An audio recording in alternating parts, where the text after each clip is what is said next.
Yeah. The next one is hiker plunges 30 feet underground into an old water tank, Massachusetts cops say. So this is in Munson, which I think is in Western Mass. So I don't need to laugh. I'm only laughing because the assortment of stories this time around is really interesting. Yeah, it's crazy. But 32-year-old guy, he fell into the tank at 8 p.m. On March 21st. And emergency crews took about 3 hours to pull him out of there. They said the authorities believe the tank used to serve the Munson Development Center, and there's no other details there. So we can only speculate. So he must have been maybe bushwhacking and just fell over, walked on a wooden plank or something, and who knows? I don't know. Very interesting. I don't know. I mean, the photo from the news article, and I'll link the news article to the show notes, it looks almost like where Pennywise the clown grabbed that kid and pulled them under. Like, it looks exactly like that. It looks horrifying. It almost looks horizontal, though, to me. It almost looks like you have to work to get in there. So I don't know what this guy was up to. He might have been taking some shrooms, too. So, anyway.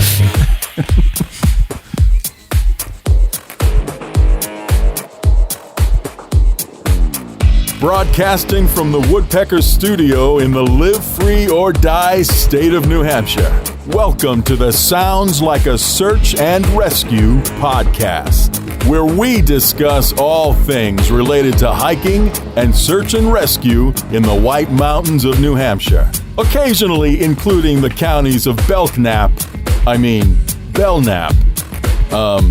something like that, and Coos, wait. Or is it Coos County? Whatever. Here are your hosts, Mike and Stomp. Episode 52, Stomp. I think this is the official 1-year anniversary. I think so. Stupid podcast. Yeah, I'm pretty sure this Friday would be 1 year, based upon my notes. Yeah. Yeah, well, just about a year. So how many episodes? 52. 52, yeah. So pretty cool. Will be officially a year. I got a little feedback from my wife. Oh boy, you love feedback, right? Yeah. She doesn't like. So she's like, I'm gonna listen to the show. I took her. I was like, you should listen to a couple episodes. She doesn't listen. So she listened, and I wouldn't say she listened. I would say it's more like she audited, right? Because that's pretty much like, it's just nothing but judging. Yeah. So she does not like the fact that we just kind of shoot the shit for whatever 20 minutes or so, and then like we'll do the show opening, and she's like, this is exactly what she said. She's like, why does he say I'm Stomp? Let's get started, and it's like 25 minutes into the show. That's so stupid. Yeah, I get that, but I was thinking about that a little bit, actually. For me, it's more like, watching previews at a movie or the undercard at, say, a boxing event or something like that. It's just a warm-up until you get to the main event. Yeah. What do you guys think? We have 2 guests here tonight, by the way, at the Woodpecker Studio. So Corey and Steve came down, and we're going to have an awesome night. What do you guys think about that intro business? A few of the podcasts I listen to, my favorite part is the banter before the show actually begins. There you go. That's one vote. Yeah, I personally, too, think it makes the podcast itself a little more personal. Get to know the two of you a little bit better. Get to know your personalities, your humor. All that makes the show, I would say. There you go. Yeah. Another thing I think is the voiceover dude introduces us already. So it would be sort of redundant if we came in after that and said, hey, it's Mike and I'm Stomp again. I don't know. Yeah. That's true. And then, so she kept going. She also was like, yeah. So I was like talking about how I got to get the t-shirts going. So I should have an announcement in 2 weeks. The t-shirts are coming in soon. But I was talking about how I really like the podcast and how, like, it's coming up on a year and it's really cool that we've got a good audience. And she's immediately like, well, are you making any money? And I was like, no, we're not doing it for money. And I was like, we're just giving back to the community. We're like, if we can get coffees and like cover the cost of the podcast and like just get the word out about like, common sense safety when you're out there hiking and stuff, like, and shed a little bit of a spotlight. So I was like, we're just giving back. And she's like, well, who's giving back to you?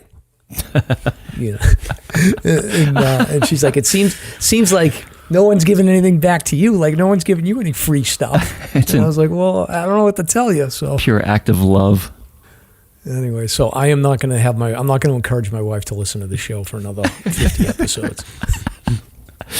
Oh man. Well, I mean, it would be nice to make some cash, but yeah, we're happy doing it for the passion of it and the love of it. It's been fun. Yeah, exactly. But you talked about, this is a little bit farther down in the notes, but you talked about boxing, so we might as well just get to it, Stomp. Oh, Will Smith? Yeah, we might as well. I mean, as much as I don't want to deal with it, like, you know, so for the audience's sake, Stomp is a trained boxer, so I guess I'd be very curious to get your perspective. Like, I'm a little guy like Chris Rock, so I would probably have to do the same thing and just sort of like take it, but I feel like you would just completely snap and just start tossing left and right. Yeah, that looked more like a slap. I've watched the video too. I don't know. To me, it still looks like it's staged. It looks like one of those acting moments. I don't know. Did you see the video yet? Yeah. I mean, who hasn't probably? Right. But I don't know. That was such a weird moment. I mean, honestly, for me, it sort of took the wind out of the sails for the whole night. I'm a huge movie buff. My wife and I catch up on all the Oscar movies and stuff like that. And to see that was so bizarre. I think if it was staged, it was a miscalculation because he's getting a lot of negative feedback from fans and stuff. Oh, sure. Yeah. Yeah, I mean, it's assault and battery. Right. Oh yeah. There's Terrible. no question about it. We'll see what the Oscars do about it. I hope they do something about it. They should. I don't think they're going to do anything. I think it's just who knows? It'll be a crazy, crazy memory for the next 20 years. I think Will Smith's and his brand is pretty much damaged because of it. But yeah, I'm not a fighter, so I think I got in a couple of scraps in high school, and then I got into a little bit of a bar scuffle when I was in college, and someone punched me in the nose, and I retired from fighting after that. So I definitely would have ran. It was a quick career. That was it. Yeah, I think I had a couple of scraps. So I was a wrestler in high school, so I had a little bit of an advantage. Like I got into a couple of scraps, and like just being a wrestler back then, like MMA wasn't a thing. So like no one knew, a wrestler, you could just take someone down and lay on them, and they couldn't really do much. But yeah, like college, I think I got into like a little bit of a scrap. I was in a crowd, and somebody punched me, and then that was it. I was like, I'm never going to get into a altercation again. But Stomp, you're a boxer, right? Have you done like amateur boxing and stuff? Oh yeah, absolutely. Yeah, I trained at Romalo's in Lowell, Mass, with Hector Mercedes. I think we talked about this. I don't know. I think we might have touched upon it at one point, but I was doing PT down in Lowell and ended up working with a guy that fought Tyson, both of them, their first pro fights together. So Hector Mercedes, he got his nose broken in the first 15 seconds, ended up being my trainer for like 2-3 years. It was pretty awesome. Got to work with Mickey Ward and like all kinds of people. It's a solid boxing community down there. So wow. Yeah, it's awesome. I didn't know that about you. Really? Yeah. No, there you go. See Super that? Cool. Boxing, punching bag back there. Hell yeah. Respect. More respect, yeah. Stomp is a real man. I'm a big pussy. But Stomp's like the badass of the podcast crew. Don't mess with him. But I'm telling you, boxing's terrifying, man. There's nothing scarier than getting in a ring. It's just, even to spar or whatever. It's just, you gotta be ready for some pain, man. It's crazy. I took karate when I was a little bit younger and went in some spars and always was terrified. Absolutely. I mean, when those legs and arms are coming at you, man, it's like, pretty spooky. But yeah, anyways. But anyway, back to the Oscars quickly. Did anybody see Coda? Did you guys see Coda? You got to see it. It's like one of those movies to me that come around every 20, 30 years. It was just beautiful. Has anybody hiked Osgood Trail? Mm-hmm. The Falls Peaks, Falls Peak after Falls Peak. Oh. In terms, my wife and I were a mess. We were crying, and just the second you think you're over the cry, there's another one, and then another one, and then another one. It was amazing. It was just such a heartbreaking movie. It was beautiful, though. So highly recommended. I got to check that out. But I will. I also need to get to see Infinite Storm. So tonight we're going to be talking about like a lot of creative topic. So that's kind of why we wanted to throw the movies in here. But I'll check out Coda as well. Yeah, absolutely. Maybe if I have some time this weekend, I'll get those knocked out. But the other thing what I have been watching a lot of is the through hikers are on the trail stomp. Oh, I've seen that, like thousands. Yeah. I didn't know how many people started. It's like the Hillary step.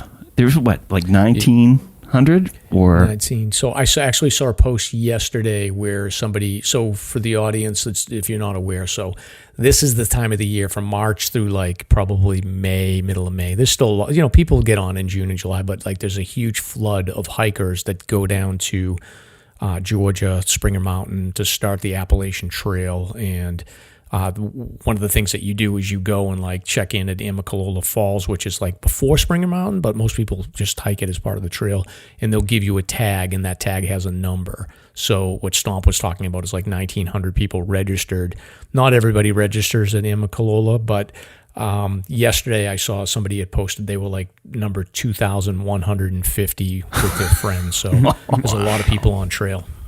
That's amazing. So why do they do that system? Do they stagger people's start like a race, or no? I think they just do it so that I think it's the ATC. I forget the name of the governing body for the Appalachian Trail, but I think that they just do stats. it simply to sort of track. Exactly. And then I think that you can check in at Baxter, and they'll take your number at Baxter. And you can also get a tag at Baxter if you go southbound as well. Yeah, interesting. Which is pretty cool. But I've been watching some of the AT through hiker vlogging on YouTube. Yep. And I put together a list of what I think it takes to be like an interesting YouTube vlogger for the AT. To document, let's hear about it. So to document the trip. Yeah. What happens is like if you're looking for something to watch, like there's these hundreds of these people that will vlog their through hikes. So they just like tape their experiences, and most of them are complete garbage and boring to listen to. We're going to interrupt you and do a quick cheer. Oh, no problem. Cheers. They're cracking beers in there. Yeah, we have some Reklis in the house. Yeah, exactly. We'll get to that in a minute. But I have like 3 rules that you need to, in order for you to be a successful AT through hiker vlogger on YouTube and keep my attention. One is you have to be either a girl or part of a family. I don't know why, but I have no interest in watching dudes like do their vlogs. I haven't found a good one yet. What about Pawsey? Pawsey does a good job. Pawsey's different. He's got the TikTok thing, so he's got his own thing. Gotcha. But the longer form videos, it has to be like 6 to 10 minutes, I think, is the sweet spot for YouTube. Mm-hmm. And then I like to see people like walking and talking on the trails. I don't know why. Walking and talking. And then, what else would you be doing? I don't know. Like a lot of times they'll do videos from a hotel room or something, and it's garbage. And I also like to see like videos of trail magic. I don't know why, but that's interesting to me. It's the little child in you. Yes, exactly. Huh. I have not really followed any. The Hiking Viking, I think I'm subscribed to, so I've seen some of his posts. And then Pawsey, those are the only 2 people, really. I am keeping a lookout for Ches, because he'll be leaving shortly. Yeah. So I did. I've been watching a couple of AT through hikers, so I will in the show notes. I'll post links to a couple of channels, and I honestly I'll just like throw it on a weekend, and I'll catch like people doing like 5-6 days worth of the Appalachian Trail, and honestly, like 9 times out of 10, people drop in Virginia or wherever, but every once in a while you catch a good one, so it's worth checking out if you're looking for new material on YouTube. Cool. All right, Stomp. So a couple of other notes I have here to start with. So SAR, search and rescue calls are coming. April and May. Typically April's a little bit slower, but I keep an eye on the media reports, and May is always the month where you start seeing a lot of search and rescue calls. So hopefully you're going to be locked down over the weekends and waiting for those calls to come through so you can get up to Falling Waters and save people. Can't wait. I've been on the trails a little bit, and they're still a mess. I mean, this freeze, we just went from the melt to the freeze again, and now we're going back to the melt starting tomorrow. So it's pretty crazy out there. Like I was up on Welch Dickey, and there's glare ice again for much of it. And then there's bare patches for a quarter mile and then back to glare ice. It's crazy. Not quite muddy yet. Yeah. So I'm sure that you guys will be busy. Hey, statistically, is May busier than, say, October? I think I'd have to look, honestly. Like I was capturing, like I only like capture the media reported search and rescues, and I think October tends to be a little bit more busy than May. I think it's like a slow crescendo from May to June to July, and then usually like it peaks again in the fall. Mm-hmm. Yeah. What do you think, Steve? What's your take on that? Well, the spring always feels so busy, I think, because we've had such a lull over the winter. You know what I mean? Once those calls start to pick back up, the excitement gets rolling. Yeah. So Steve is on search and rescue, but he's covering more the western side of the state, and Corey's actually covering more the eastern side of the state. So what's your take on that? From my take, it seems like a little bit of a facade as we enter spring. People, see the warmer temperatures down in town, start to go out more, maybe tackle some bigger objectives, and then get into trouble because it's still very much winter above tree line. Yeah, right.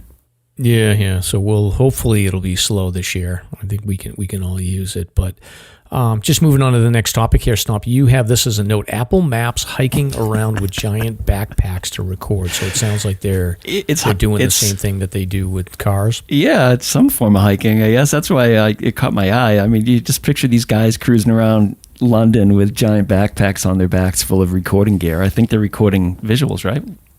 More or less like I don't know for sure. I've never actually seen it in person, but I'm pretty sure they take one of those like 360 cameras with them and are basically just like visually documenting regions. When I first read this article, I skimmed it really quick, and I thought what they were doing was actually doing that technique on trails. And then I went back to it again. I'm like, oh, wait a minute, they're in cities. But I thought it was sort of interesting. But can you imagine? I mean, what can they do that with trails? Wouldn't that be cool? That's where I thought you were going. No, really. No, that's where I'm going. Absolutely. Right. Like, why not? Wouldn't that be cool? Like, you get a street view of trails. I mean, I know that like on maps, people can take a picture and upload a picture for a location, but to have the whole route or something like that, it'd be quite the undertaking. Yeah, it sure would. I don't know. People doing research, or maybe people that can't go out onto the trails, it'd be actually pretty neat. Yeah. Well, we talked about virtual hiking several episodes ago. They're working on it. Mm-hmm. So you put VR headset on. There you go. You're out on the trail. I'm sure they're already working on it somewhere. How long do you think it'll be till we have to carry out somebody with heavy camera gear? Yeah, that's a good question. Anywho, what's your take on it, Mike? I would say that if they're looking to hire people to map out trails and carry that stuff, like I'm down. I would do that in a second, because I mean the virtual reality stuff. I would assume eventually they are going to need to like do that, like Corey, like you were talking about. Like they're going to need to 360 map all of those environments in order to do the virtual reality. So if they are hiring people to do it, I would do it. I also wonder, like, could they map it out using like miniature drones and low-level flying drones too? Who knows what's going to happen in the future? Yeah. I'll be dead and gone by the time they get all this stuff stood up. But it is interesting times we're living in. That's a good point. Well, then again, it's like flying a drone through canopy on a trail. Well, yeah. I do wonder, like, will they make drones so small that you could realistically like fly them under canopy and have plenty of room to maneuver around? Like they could make a tiny drone with a tiny camera. I got to tell you, pretty easily. I've had a discussion recently with some folks that are working on drone programs for search and rescue, and the drones now have object sensing capability, so they can avoid objects by themselves. Wow. Yeah, it's pretty intense. FPV drones. I'm not familiar with that. I'm familiar with like the Mavic Enterprise, which is pretty high level commercial. I don't know. I follow a few people on social media where they have FPV drones, which from my understanding, and I don't know a lot, but they basically, like you were saying, are detecting things as it's in motion. Yeah. And I've seen ones that are like following really close, like bike races and so it has an figure object. skaters and everything. Yeah. It locks onto something and just goes. Yeah. As a matter of fact, Corey, I've seen that. Like I spend a lot of time on YouTube. You'll find out, but I follow boating down in Miami, and that's exactly what they have. Is like they'll follow the boats that go through the inlets because they're so rough, and they have these drones that will literally, and the camera quality is like 4K, and it'll lock on to the boats as they go through these inlets, and it's like super steady, perfect picture. It's amazing. That's crazy. Yeah. So who knows what the future holds with that? But start moving on to sponsors and coffee talk here. So you want to share with us the latest? Yeah, tell your lovely spouse that we're only 19 minutes in. We're doing pretty good. Yeah, we're not doing bad. I'm watching the clock. The stress. So we have some donations here. We have Rich Rothman donated 10 coffees. Martin Pazzani donated 5. Someone who we know is Shandy. I remembered this time, Shandy. You're welcome. She donated 3. And then this is an interesting one. Eastern Mountain Sports donated 4 today. So, wow. I guess that's a good sign. The word's getting out there that we exist. So thank you, guys. Is that... I hope that's not a troll, but we'll find out. Because you can type in anything on that platform. Is there a way for you to find out whether that's really Eastern Mountain Sports? Because I want to see if I can get free stuff. Let me take a look. Hold on a second. I think by digging into this discussion, you've now opened the floodgates.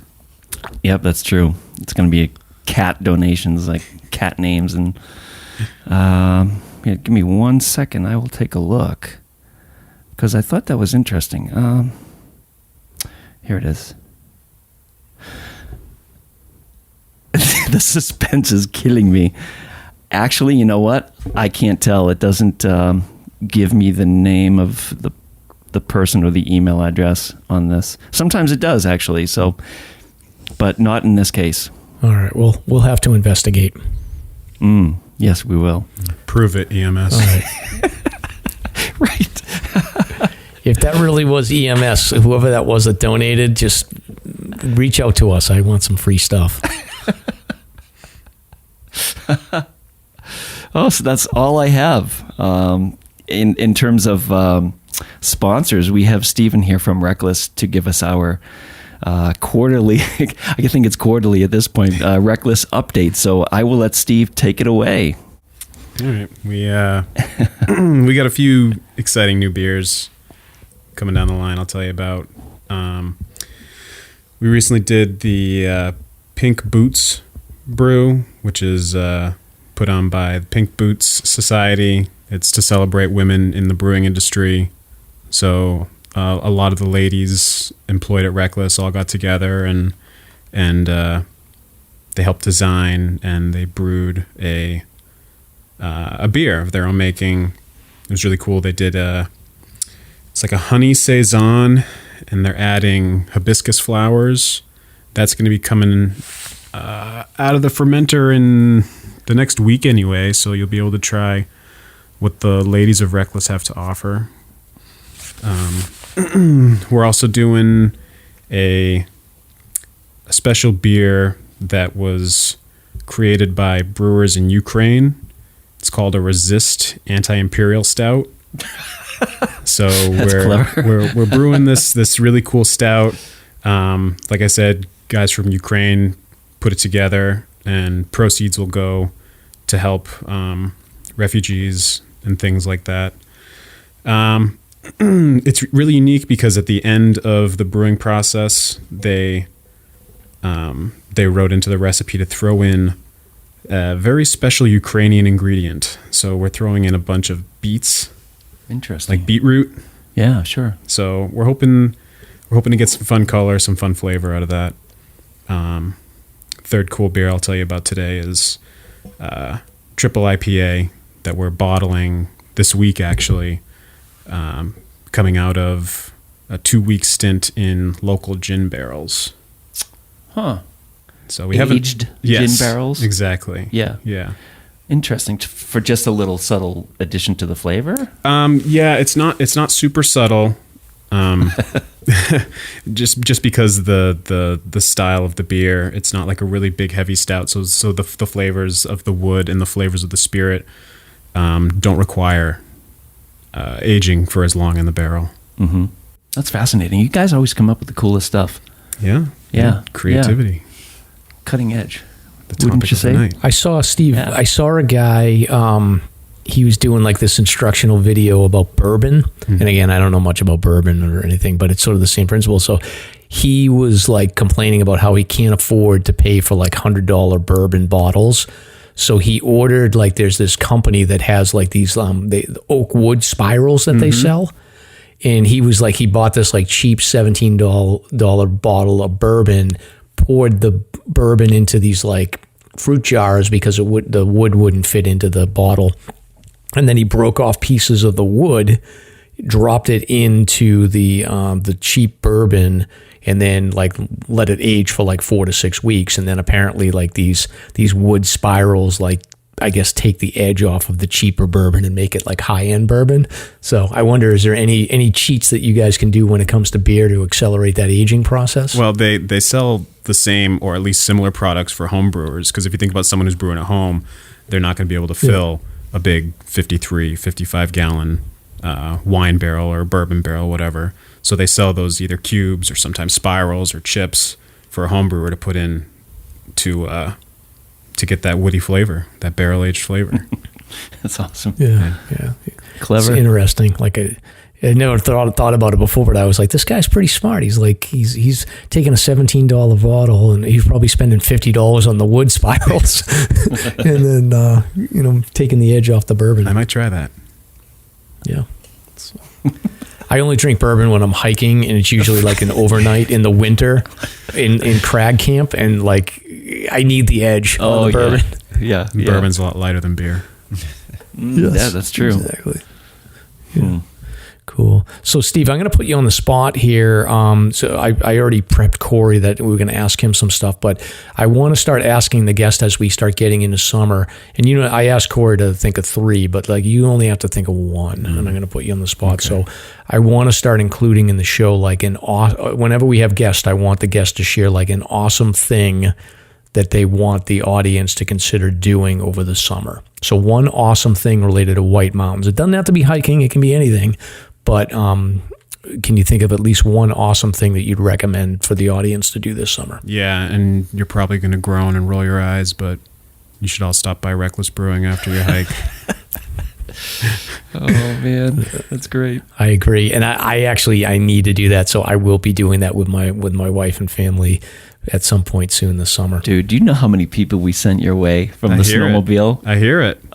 Do you hear it? From Britain? Well, a lot of times I hear you say, oh yeah, so-and-so, and I'll hear from servers. Yeah. I wasn't the only guide. Like every guide there was saying, oh, you just got to go to Reklis, just period. Well, it's really easy from where you were sending them to. There's not a whole lot around in that area, and the instructions are easy. Yeah. Turn onto the road, drive straight until you see Reklis. Right, yeah. It's either Fabian's or Reklis. Right, and Fabian's is usually a swamp. Oh, is it really? They're usually swamped, is what I was going to say, and then I realized Reklis is usually swamped too, so. Well, we would condition it on that, say, well, it could be busy, but they're definitely the place to go. Hey, I think we're good. 27 minutes in, and we're at the show summary. All right, well. Are you through with Reklis updates or anything else? Or that's the exciting stuff I came prepared with. All right. Well, the last thing for Steve is that you have some news for us, right? Personal news? Oh, yes. Yes. This May, I'll be getting married. Woo! Yes, wow. I'm very excited for that. Thank you. Epic. Yeah, congrats. Thank you. That's wicked cool. Yep, and then we're going to take off. Congrats or condolences. Yeah. We'll find out. So far, so good. Fingers crossed. Yeah. That's excellent. Congrats. It's, the key is compromise. You just have to compromise, which means that you just do whatever you're told. So we'll put the show opener at 15 minutes in to the Yeah, perfect. So welcome to episode 52 of the Sounds Like a Search and Rescue podcast. This week we're joined by Corey McMullen, who is a White Mountains-based photographer. You can find him on Corey Outdoors on Instagram, and we'll also include his website on the show notes so that you can check it out. He's got some awesome photography.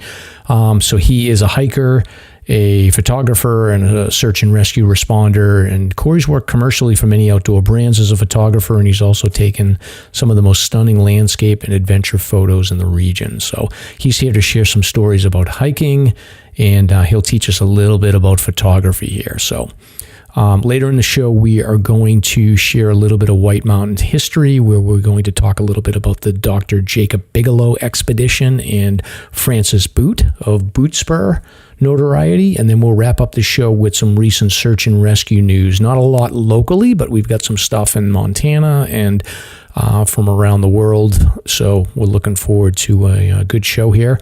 I'm Mike. And I'm Stomp. Let's get started. Awesome. All right, so let's talk about beer stuff here. Let's talk about beer some more. Yes. What are you guys drinking? I saw that you got some carry out there, right? I am drinking a carry out. Yeah, Steve was generous enough to bring some Reklis here. So I'm having a carry out stout, and this is the new labeling that you showed us, Steve, and it's beautiful. Awesome backpack with the search and rescue logo on there, and it's definitely one of my favorites.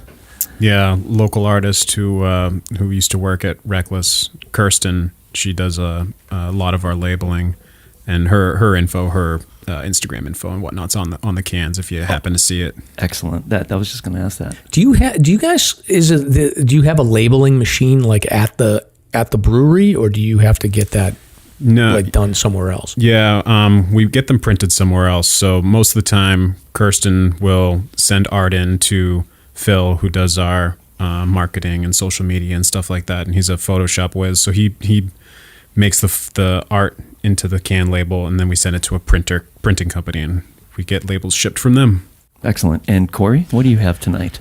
I hate to say it, I didn't know Steve was coming. Otherwise, I might have held off. But I'm actually not as much of a beer guy, so I am drinking a Citizen Cider Good Neighbor, which is a strawberry and rhubarbs cider. Oh wow, that really sounds good. Actually, I love rhubarb. Can you taste it? Yeah. Oh actually, man, that's awesome. Very subtle, but it's good. And Mike, how about you? Yeah, I'm still working on. So last week I had this. It's called Native Land Aeronaut. So yeah, it's the Arrow Brewing Company. So it's pretty good. I don't drink that much, so I had one last week, and on my second beer of the 4-pack. Awesome. Not in training for the Mount Washington, so you can splurge. No, but I do have a half marathon coming up next month. Oh, so wow. I've got to ramp up the miles. So cool. It's going to be weird. Like I'm like not feeling like trained up for it or whatever, but I'm just going to let it rip. Let it rip. That's awesome. Where's the race? It's in Amesbury. Okay. Amesbury. It's called the Earth Rock Run half marathon. I've done it before. So I know the course. It's like local, so we'll see how it goes. Awesome. Good luck. Better you than me. Thanks. All right. Yeah, exactly. I'll keep you updated. So I'm hoping I can stick around 140, but I don't know. I haven't really run past 5 or 6 miles in a while, so we'll see. All right. Recent hike, Stomp, where you been? Oh, just all over Welch Dickey. It's just like doing the gym routine, trying to stay in shape, doing Welch. Up and down, bushwhack here and there. That's about it. Nothing major off the local area. How about you? I wanted to get out over the weekend, so I was in Boston, and then I went to Worcester on Saturday. So I'll talk about the trip to Worcester in a little while. But on Sunday I had a free day, so I got up early, and I was kind of like, I want to stay south because I didn't want to deal with like the monorail and the muddy weather and whatnot. So I did the Belknaps, which I've never, other than like taking the kids hiking on Mount Major, I've never been in there, so it was great. Yeah, you pronounced it right too. Yeah, I know. Well, now I know, but yeah. But I ended up doing I was trying to figure out the mileage, so I did about 8 miles in there, and I went up Mount Major, and then I went over to, I think it's called Straightback, and then I went to Mount Anna, and then the peaks on Mount Corey. So I think there's 12 peaks in the Belknaps, and there's like the southern part, the middle part, and then the northern part is like Mount Belknap, Piper, and Gunstock or whatever. Okay. So I did the southern part. So I think over the next couple of weekends, I'm going to try to knock out like all those peaks and just get all the peaks in that region. I don't know if I'll cover all the trails or red line or whatever they call it, but it's nice in there. Isn't Major the eastern terminus of that range? Or am I thinking something? Yeah. Okay, that's what I thought. I think so. I call it the north and south, but it's probably east and west. I don't even know. Yeah, I'm not quite sure myself, but okay, cool. That's great. Yeah. No people. I got there. I got on trail at like 6:45. I saw one person, I think, coming through on the way up, and then I got passed by 2 trail runners, and then that was it the whole time. And then it was like it was mostly dry, but there was like some spots of like monorail and snow in between Quarry and coming down to back to Major. It was a little sketchy, but probably a lot easier than it would have been in the Whites. Yeah. How about you guys? Anything, Steve, lately? Kind of like Welch Dickey for you. I have Week State Park, Mount Prospect by my house. I try to do that most mornings before work. Oh, that's good. Pretty quiet other than that. I took a friend and a fellow Reklis employee up her first 4,000 footer. It was about a month or so ago. We did Pierce, but that's about it of note, really. Yeah. Been a slow winter for me. Yeah, same here. And Corey? To be honest with you, actually, Mike, funny you said that you're training for a half marathon, because I'm actually doing the same right now, doing the Newport half next month. So I've mostly been trying to run, get that up. But I have done Monroe, Eisenhower and Pierce, Mariah, and the Tri-Pyramids the last few weeks. Oh, boy. So how'd you get up North Tri? Is that the route? Definitely not the slide. Oh, did you go up Scour? Yep. Oh, good call. I saw and posted on the Instagram for the podcast some people that went up the slide about a week ago, and hats off, man. Yeah, talk about seriously. Sketchy. I can't imagine. Ooh, I mean, looked like they had crampons on the boots and ice axes and whatnot, but no thanks. Yeah. I hiked. I forget where we went up Saturday and then down whatever that other trail is there. But we went. I went down the slide a little ways. I was like, let me just check it out and see if I can get to the opening part where you can get views.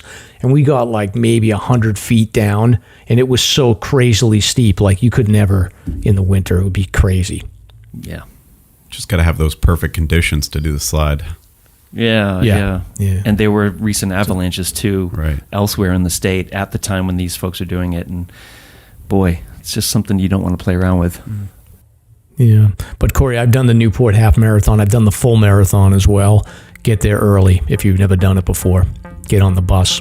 Good to know. So, all right, cool. It's showtime.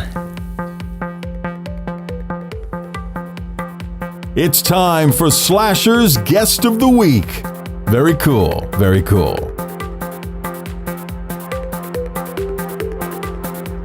It's showtime. So segment 1 here, we're going to welcome Corey. So Stomp, why don't you start off and take Corey through the awesome things and the coffee, and then I will I'll take over with questions when we get into the hiking piece. Excellent. Corey and I were talking about this earlier. I learned about you and your photography just by chance, I think, just scrolling through and lurking on different hiking pages and things like that, and then I started following you. And since then, I've just been observing your work and the progression and it's just awesome. It's a cool story, and I thought you would be a fantastic guest to bring in to talk about the arts and the creative process for the podcast, which is something we touch upon here and there. And thank you for coming down. Thank you for having me. I'm very excited to be here. Yeah, absolutely. So let's start with your background, where you're from, how you got into hiking and photography, and all the high level stuff. Yeah. So starting very young, my dad actually took my sisters and I out hiking every year, both in Vermont and in the White Mountains. Usually every November, we'd come and camp up at Hancock Campground in Lincoln. So we would do that, do some late fall / winter camping, and do a little bit of hiking in the area. From there, Photography wise, I did take a black and white darkroom course in high school, but I never really did anything with it right after. It was one of those things in high school you don't really think about anything long term, so you're just there. I was in it, had fun, forgot about it for quite a while. It wasn't until much after college that I had gone through a little bit of life changes and struggles and was looking for some new things to really devote myself to. One of those things was kind of ramping hiking back up, and I was coming up to the White Mountains. Ended up taking my dad's old film camera with me on some of those hikes and quickly realized how expensive film really is. Oh, yeah. So it was shortly after that I had gotten into hiking more and taking the camera out that I decided to spur the moment, invest quite a bit of money into a nice semi-professional camera, digital camera. From there, things kind of just... It's been a whirlwind. Things kind of just spiraled from there, and what soon was just a passion became I was getting jobs and ambassadorships and just all these opportunities that I never really expected would come my way. Yeah. And where are you from originally? So I grew up in Groton, Massachusetts. Okay. But I've lived kind of all over New England for a little while. But I live in North Conway now. And how long have you been in Conway? Probably 4 or 5 years now. When did you get turned on to search and rescue? That was probably late 2018, early 2019. I have several friends in the area when I moved up here, and a good number of them actually were all on search and rescue. Yeah. So both seeing that as well as, frequenting all of these trails where I lived and, just having a passion for it. I was thinking to myself, why can I not do this and, volunteer my time and give back to the community in some way? Yeah, that's great. So back to photography, did you have a goal in terms of a focus? Was it always, I want to shoot mountains, or were any other areas like weddings or anything like that? Or was it strictly outdoors? Well, as I mentioned, when I was getting into photography, it was all pretty spur of the moment and kind of a spiral. So, I was just in it for the fun of it at the time and the adventure. It was mostly mountains and hiking photography and landscapes and things like that to start. From there, it's tough to say because I don't think I really thought to myself that I could ever do this for a job. Yeah. But nowadays, I don't really invest much of my time chasing weddings and the like. If they come my way, certainly I won't turn them down or turn them away. Yeah. Make hay while the sun is shining, they say. But most of what my focus is the outdoor adventure. I sort of brand and advertise myself as a commercial outdoor product photographer. Awesome. Yeah, if you do have any wedding connections and they need a DJ, let me know. Will do. But now, is this your full-time gig, or are you doing any other work? Or Yeah, so I am a full-time freelance. For a while there, when I went full-time photography, I was doing REI on the side, just working a day or two a week. But that's recently changed over, and I'm just freelance now. That's awesome. And we did this with Steve. So 3 awesome things to do in the White Mountains this summer. What's number 1? Well, first off, Mike, I wish I was given a chance to just pick one, but... Sorry. I guess I'll just pick 3. So my 3 were stargazing on the Kanc. I mentioned I grew up camping and hiking in the Lincoln area along the Kanc. And one thing we did, actually, my dad was always really big into stargazing, and we would always drive up to one of the scenic vistas and kind of pop up at night and either stargaze or watch a meteor shower. So that was one thing that I came up with that I would really recommend visitors or just locals to do. Yeah, that's excellent. It's quite dark there and quite something to witness. Second thing was stay at an AMC or RMC hut or lean-to. I guess this would adhere to more if you're a hiker or a trail runner or something like that. Yeah. But I find the experience at those camps to be quite something too. Third thing was try mountain biking.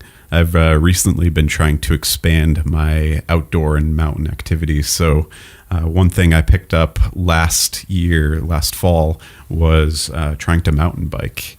And it doesn't have to be anything crazy or intense or, downhill per se, but more like a cross-country style I found to be a lot of fun.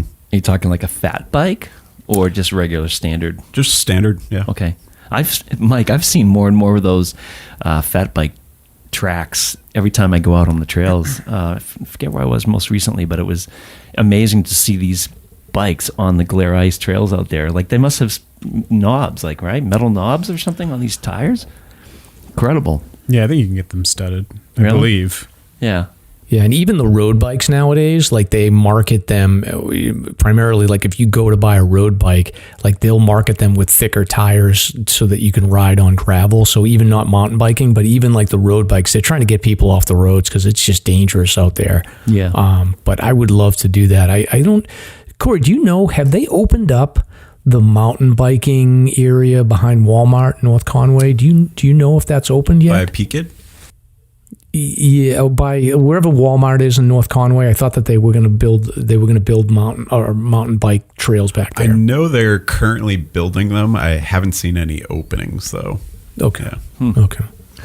Interesting. So I had to ask you this, your favorite coffee. I noticed you list coffee on your Instagram. So I'm like, okay, like Ty was a huge coffee guy. So what is your favorite coffee? Do you have a preference? Definitely. So coffee's an important thing for sure. I brought 3 that I kind of had in my head. If I'm just at home and brewing something on my own, I usually order from Uncommon Coffee Co., which is in Vermont. Mm-hmm. If I'm in the backcountry, I'll always drink Kuju. And then if I'm out just around town in North Conway, I'll always go to Frontside. Huh. Awesome. Have you ever been to Mad River Coffee Shop down here on 49? No, I don't think I have. Yeah, if you're ever in the neighborhood coming into the valley, definitely drop off at Mad River. It's right at the exit, more or less. Top notch. Great stuff. Think they're open after this? I probably doubt it, but So Corey, the what is it? Kudo? You said it was when you're backpacking. Kuju. Kuju? Is that like are you using a coffee press or is that just like a instant coffee? So Kuju sells basically these pour over pouches, which you might have heard of. Okay. Basically, it's just coffee grounds in a pour over pouch. It's not instant, so it's real grounds. And you basically just tear the top of the pour over pouch, kind of rest it over it has these slots that sit on your mug, your camp mug, and then you just pour boiling water right over and it brews for you. All right. I have to check that out because I feel like I mostly use like the Starbucks instant coffee when I'm doing the overnights, but I feel like I'd rather support, a smaller company if I can. So I'll check that out. Awesome. So your hiking experience, so it sounds like your father or your parents got you out hiking and you're pretty outdoorsy when you were younger, but at what point did you start getting like really into hiking in the White Mountains? Yeah, so hiking's always been part of my life to some extent. Like I mentioned, at a pretty young age, we were out winter camping, doing some hiking, and I would say it always stuck in my life to that extent. A couple times a year, a few times a year, sort of thing. It wasn't until probably like a few years after college, went through some life changes, and I really started dedicating some time to it. That was the first time that I did Mount Washington, one of my first times coming back to the Whites. And from there, things just spiraled. So it was probably around 2016, 2017 that I really started getting back into it. Got it. And were you like a list person, or did you have any like particular pursuits that you went after, or have you always just been more casual about like just doing hikes that you want on your own? I was a list person to start. I did the Common 48, kind of did that over a year or two. And then ever since, I've kind of just avoided lists. Certainly I have a few friends that were tackling lists, whether they're redlining or completing their 48, and I would join them on some hikes. But for myself, I just always wanted to do hikes when and where I wanted and not really have any commitment or responsibility to them. Got it. And then you're doing 4 seasons, so you do winter hiking and overnights and the whole deal. Have you hiked outside of the White Mountains? Have you traveled around the world anywhere interesting? I've traveled a little bit. I wouldn't say a lot, but I've probably the most outside of New England hiked in Colorado. Okay. All right. And do you, with the experience in Colorado, do you have any like sort of take? I always hear people like the West Coast people, and I have an inferiority complex about this, but like the West Coast people or Colorado people are always like, our mountains are real mountains, your mountains are we. Like, do you have any sort of perspective on that? Definitely familiar with the complex. Yes. I would say, the whites hold their own in a lot of ways. The terrain is, I've done a few of the 14ers out in Colorado, and it's just, for a lot of it, maybe not all of it, but there's just a vast difference between the type of terrain that we have here that I feel is fairly unique, and just how rugged it is and how different it is compared to out west. There's a lot of really graded trails, even for the 14ers. Maybe not all of them, like I said, but a good chunk of them. I saw a post today on Facebook, I think, and somebody was calling this region Dirt Hills. I'm like, what? Yeah, I know who that was. Really? I'm like, yeah, I don't know. Jeff. Who? Yeah. Do we? That was shame them? That was Jeff. He's out in the. Matter of fact, I want to get him on the show at some point. I got to follow up with him, but he worked in the Grand Canyon, so he knows that like. He says it sort of jokingly to make fun of East Coast people. He knows we get triggered. Anyway, well, it worked. Funny that you saw that. Yeah, exactly. But so Corey, with the photography, can you talk a little bit about the equipment? Like I know, like I have my friend Pete that I talk to a lot. He's a photographer as well, and he's always talking about how he's lugging like heavy equipment. And I think a lot of people have that perspective that like you've got to bring all this equipment to be a real photographer. And can you talk a little bit about that? Is that true, or are you able to make it through pretty light? I would say that you don't have to be in order to be a real photographer, you don't have to carry lots of equipment. There's a saying amongst photographers that the best equipment that you have is the one that you have with you. And I find that holds true in a lot of ways. Certainly equipment can do certain things and allow you to do certain things, but you can really do a lot nowadays with, any old, even phone, which is pretty crazy to think about. But that to say, there is a lot of equipment that professional photographers do use, and as a result, whether we're backpacking or day hiking or sunrise hiking, that like I like to do, you are kind of ending up carrying quite a bit of extra weight. Yeah, and you're like protecting the equipment. Is that ever an issue, or do you have enough like sort of, I guess, storage and things like that with you that you don't have to worry about damaging anything? All depends on what you're getting out into. The professional cameras are usually weather sealed, not always, but usually weather sealed actually. And they can function down to some pretty crazy temperatures and conditions. I've actually taken my cameras out in, -30, -50, and they've functioned surprisingly, which is pretty amazing. The DLSR? Yep, the DSLRs. Okay. Yep. DSLR? Okay, interesting. Yeah. When you pick your locations for photos, and again, I take a lot of photos with my iPhone. I think that's probably like 99% of the people out there. But I do feel like over the years, like I've become maybe a little bit better about saying like, okay, yeah, this is going to make a good photo. And it's sort of like an instinct thing for me. Is it's sort of like, okay, and I'll talk a little bit more about like sort of the types of photos I like to take, but I'll sort of know like, okay, if I position myself in a certain way, like I think that this is going to make a good photograph. Like how long does it, like I'm assuming you must have that instinctually, like how long did it take you to develop like the eye to say like, okay, I know where to position myself where I'm going to get the perfect photo? I would say it took me quite a few years, and I'm definitely still learning ways to do better. being a hiker and being a hiker first, I think a lot of that came to me more naturally, especially photographing things out in the backcountry.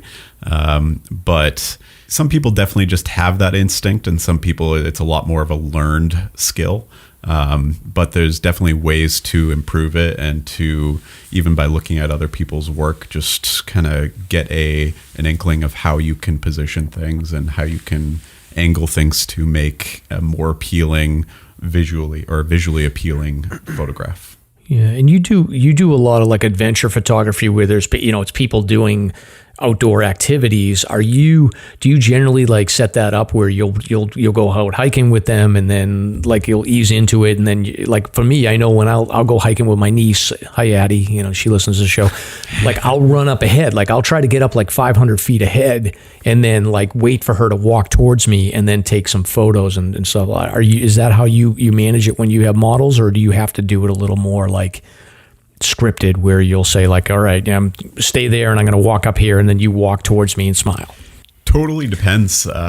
Sometimes if I'm out on a personal hike, then I'll do a little bit of what you said, run on up ahead and just kind of get them as they're coming up or something. But if I'm on a actual photo shoot, say taking a brand out and photographing their product, actually recently took out Minus 33, a little shout out to them. I know Stomp, you probably know them because they donate to SAR. Yeah. But if I'm photographing something like that, more product photography, it is a little more scripted for sure, giving the models a lot more direction, and it's not necessarily just a completely candid sort of thing. It's kind of amazing to learn the behind the scenes of marketing photography, is what goes into it and how much of it is indeed staged, even though a lot of companies will say they don't want things staged, but it is heavily staged in order to get an actual scene, and some of it does become candid as a result of just experiencing these things in the mountains or the outdoors, but a lot of it is scripted to get what you're looking for. At 4,000 feet. Exactly. It's so funny. Let's go up to Mount Washington and take some pictures over and over and over and over. Yeah. And Corey, for the average hiker, and I will say, like, if you troll like the Facebook groups and you look at like Instagram, like, and most people they're dealing with this, like the iPhone or the Android cameras. I mean, these cameras are pretty solid as far as like being able to get good photography. But I probably have I would say my 2 or 3 things that I like to take pictures of is like when I get into like river crossings or stream crossings, like if there's a good up and down angle, like I love to get like right on the stream and then get like as far as I can up like a directional photo of like a waterfall, like small waterfalls and things like that. I always like to take those types of pictures. I love anything with an undercast. And then, like I said, like if I'm with other hikers, I'm usually the one that's like running up ahead, and I'll say, I want to get a bunch of photos of everyone hiking, especially when I go hiking with my asshole friend Tom, who never takes pictures and has an iPhone 5. But like, can you talk a little bit about like, what are some like just really basic like approaches to get like really cool photos for the basic hiker that's out there with an iPhone? Yeah, I mean, it's as we've already covered, it's amazing what you can do with technology these days. Even simple phones can do so much with photos nowadays. It's just mind blowing, and that's where a lot of nowadays everyone's a photographer. You hear, and with iPhones and Androids, there's functions even like changing your format to a RAW photo, which you'll hear amongst the photography community quite a bit. RAW photos are basically a larger style format image, and that allows you to basically do a lot more in post-production. But even iPhones and cameras are doing that nowadays, which is pretty incredible. But one thing I would definitely recommend to people who are just dabbling in it or just getting into it is really pay attention to framing. because visually what's telling the story is the frame of the image. So you can't go wrong with adding framing into an image to visually and naturally draw the eye into the image, whether that be, trees as you're exiting the alpine, trees kind of framing your shot towards the undercast. Mike, you talked about an undercast, something to give it a little bit more context and draw the eye in.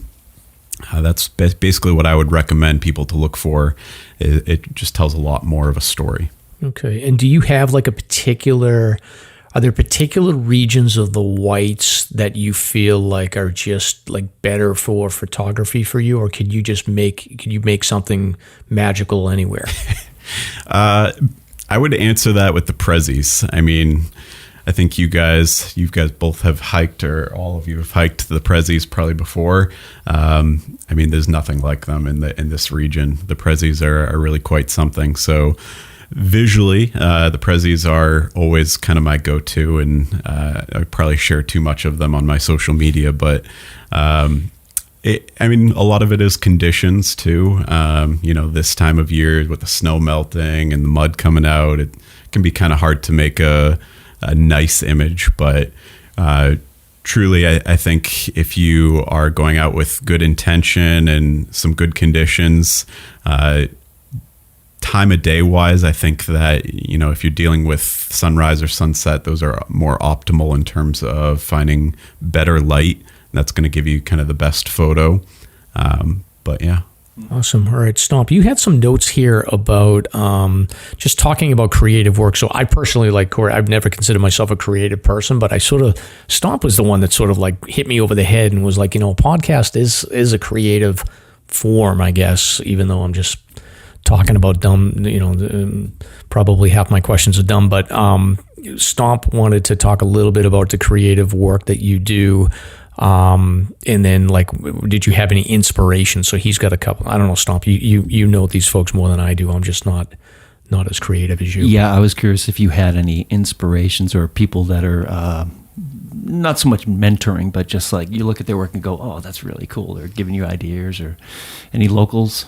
I had a couple down, but I'll see if you have any. Yeah, in terms of locals, a fair number of my friends are photographers, and I'll give them a little bit of a shout out here because they've definitely helped me along the way in terms of learning photography. One was Sterling Brooks. He's one of the first people I ever met up with hiking in this region over social media. Him and I became quite good friends, and he had been a long-time photographer and sort of gave me a lot of tips along the way in my journey. So I owe a lot of my learning and my style to learning from him. But also several other friends that I look up to: Brent Dosher, Kate Bergault, Alexandra Roberts. All are some incredible photographers in various fields of photography that I look up to in some way, shape, or form. Have been a huge help. How about some of the more celebrity figures? Any celebrity photographers that have inspired you? I don't know if you would call them celebrities, but I guess more bigger picture or internationally. There's a few names that I'll mention, and I'll probably butcher the names, but Andy Cochrane, he's based out west and a big-time outdoor commercial photographer that I look up to. Mm-hmm. Will Saunders and Ben Matthews. And back to your point, Mike, the creative process is something that we touch upon here and there, and it seems to transcend all genres of creativity, whether you're making a podcast or making an audio production or crafting a new brew or framing a new picture. It's just pretty neat.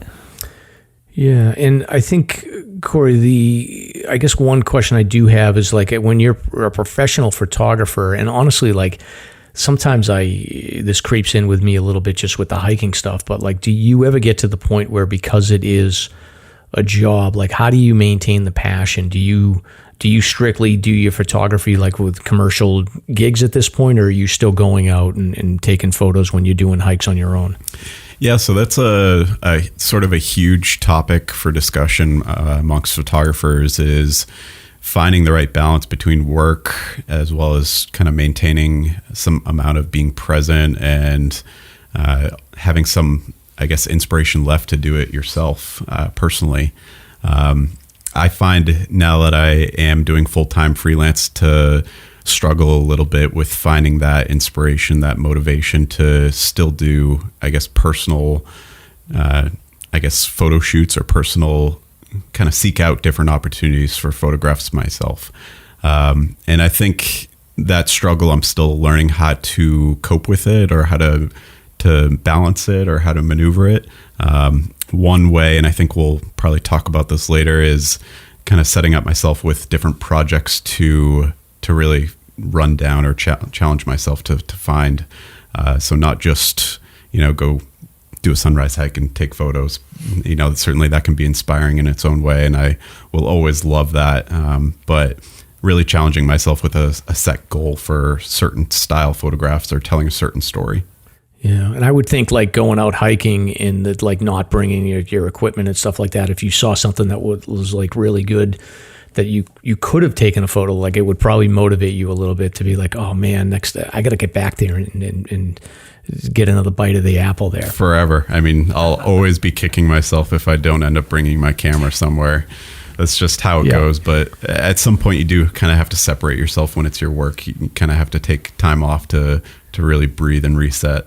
Yeah, exactly. Now, do you with the backpacking and overnight stuff that you do like will you go out for like 3 or 4 nights, or is it usually just like one night, or do you do any sort of long hiking? I'm usually a 1 to 2 night kind of guy for backpacking. I'm very much a creature comfort kind of person, so I like coming back to them and having the experience, but then coming back and getting all the breakfast and coffee in me. Yeah, I'm the same way. It's 1 or 2 nights. I'll hit like one of the cabins and then or stay out in the tent for one night, and then I want to get to I want to get to the Moat Mountain and have some burgers or something. Right. So, awesome. So can you talk a little bit about? So you've done some work for a number of commercial customers. Can you talk a little bit about some of the work you've done commercially and some of the companies that you partnered with? Yeah. So I've kind of talked a little bit about how I am a outdoor product commercial photographer. So a lot of that is, taking outdoor brands out into the backcountry, showing what they're used for, showing their purpose, and basically creating marketing materials. I talked a little bit about Minus 33. They're a local New Hampshire merino wool company based in Ashland, New Hampshire. I've actually gotten set up with them and done a little bit of work with them for a couple of years now, which is pretty exciting. Just this winter, I had a great opportunity to photograph some winter assets for Catula, which if you're a winter hiker, you've probably heard of Catula. So I photographed their micro spikes, their nano spikes, and their exo spikes over a variety of different activities. So that was a lot of fun. Went out several times, just different occasions, some winter overnight kind of style things, some day hiking, some trail running, and then kind of road running in between. So that was a lot of fun. And those are the kind of shoots that are a little bit more scripted, kind of taking it very slowly, not necessarily huge focus on the activity when we're out there, still doing it, but really kind of honing in on, certain sections of the trail or certain parts of the experience that will make a good story for the photograph. And then you'll take a bunch of photos, and then you just sort of hand those off to the client, and the marketing team will sort of pick through and figure out what they want to use for their campaigns. And you don't have a lot of say in what they end up choosing eventually, right? You just need to give them a bunch of options. It varies, to be honest, all on the client. Some clients are pretty hands-off, and they'll be like, we want 30 photos of this activity or this product, and you can just go ahead and select them, use your best creative judgment, and we'll be happy, kind of thing. And that includes editing. So you're editing, and then the client's not really editing. It varies there too. Some clients will want exclusive rights and raw images, and they pay a lot more for that. And as a result, it's pretty hands-off editing wise. You kind of just take the photos and deliver. Yeah. But more times than not, it's clients will buy like a non-exclusive license, and you're heavily involved with the editing. You're putting your style and your personal touch on it. And that will be more, I guess, heavily involved, where you're first doing like a batch of culling and narrowing down the images that you took, because a lot of the images you took might be doubles, blinks, bad faces, missed focuses, poor light exposure, things like that. So it comes back to the creative process. Like, you must do this, Steve, with your brews, right? You're always refining and editing your brews. Oh, see what I mean? It's like audio production, same thing. It's the creative process it's through every medium. It's totally. Very cool. Yeah, it totally is. So some clients will be much more involved, and they'll have you kind of cull that first batch of photos, but then deliver kind of first selects or initial selects, and from there they'll select the number that they're going to license and have you put like final edits on it for delivery. It's really neat. It is. Now, Corey, so you are a search and rescue volunteer. Can you talk a little bit about your perspective, like how you became aware of, sort of the need for search and rescue, and then your own sort of personal approach to safety on the trail? Yeah, so I mean, definitely in my own hiking, I became aware, with little even slips and falls, you just, slip up and make a slight like mistake on the trail while hiking, and you realize that, that I got to be careful. That could have turned into something a whole lot more. So personally, it's easy to do. We all have kind of tripped up on trail or something like that, and maybe almost taken a tumble or something like that. And that can turn into a whole lot more, and you just have to be a little bit more aware of your surroundings and aware of your footing.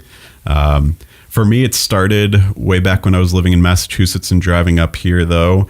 I was kind of on the trajectory to try and live up here, and I became aware as I was hiking more, and especially more into the Four Seasons, how important safety is.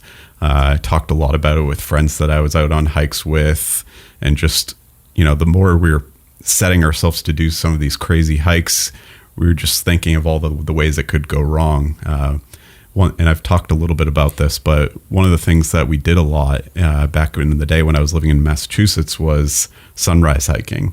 And hiking into the night to start, there's always a lot more, I guess, chance of risk, colder temperatures possibly, losing your way, things like that. And so it just kind of trained my way of thinking into how to be more prepared, thinking how I can be more prepared. And from there, just kind of went. And once I moved up here, I was looking for ways to get more involved in the community. Had a few friends, as I mentioned, on search and rescue teams, asked them a little bit about it, and figured why not? I can give back to this community with my time, a little bit of my effort. And I spend so much time on trails as it is, so might as well give back to that specific community. Yeah, and it is so true. Like I just think about that all the time when I'm solo hiking. Like I'll be 2-3 miles in on the Great Gulf, and then all of a sudden, like you just roll your ankle, and you're like, "Oh, that really hurts." And then you sit there for it's that 5-second period where you sit there and you go, "Okay, is this really bad, or is this just going to be is this just sort of a little tweak?" And then it's like 5 seconds, but it goes through your head, and you're like, I could be really screwed here. Okay, it's okay, I'm fine, but I need to pay attention. Like no matter how many years you do this hiking stuff, like that sort of twisted ankle thing always happens. Right, it can happen to anyone. I mean, yes. I think we've all been there as hikers. Absolutely. Yeah, exactly. Now, are you obviously with the photography stuff? Like you're used to carrying heavy stuff, but when you're not bringing your equipment, are you a light and fast person, or do you tend to just pack a little heavier for safety, with the idea that like you might run into someone that's in trouble on the trails? It depends on what I'm doing. Overall, I try to have that mindset of always having some sort of backup plan and a little bit of extra equipment to make sure I'm staying safe. Especially in 3 season, I try to, I guess, do a little bit more of the light and fast. I am a trail runner at times too, so I'm very much about the vest life in the 3 seasons, and as a result, you do carry less. Right. Yeah, exactly. As a matter of fact, when I did the Belknaps this weekend, like one of the other reasons why I wanted to like do that was I was just sick of carrying like the heavier pack, and it was so nice to get the fast pack on and just, have a lighter pack. It felt like so much better than the heavier stuff that I've been carrying all winter. So it is nice this time of the year. Yeah, for sure. It's just a huge difference. But, winter hikes, I try to err on the side of carrying more weight. I think, especially for winter, it's just that much more of a priority and something that you should think about. I just emptied out my truck over the weekend. I have all my winter stuff ready to go in my truck, and it took me probably 3 hours to clean out all my winter stuff. I still have it in my pack, but I got rid of all the boxes and crazy stuff. It's quite a transition. Yeah. Yeah. Take it for another car wash. Yeah. Oh, yeah, it's not quite warm enough yet, but I will do that for sure.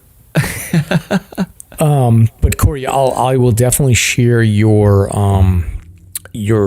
personal website as well as your Instagram info on the show notes so that people can take a look at some of your work. And it's really cool. I love the adventure photography, and just what I love the best about it is sort of trying to figure out okay, where are they? If you look through, so if the listeners are interested, you go to his Instagram site and you can kind of figure out okay, he's here, or you can kind of play that Where's Waldo sort of game on his photography. But it's really cool. You're all over the whites. It's great.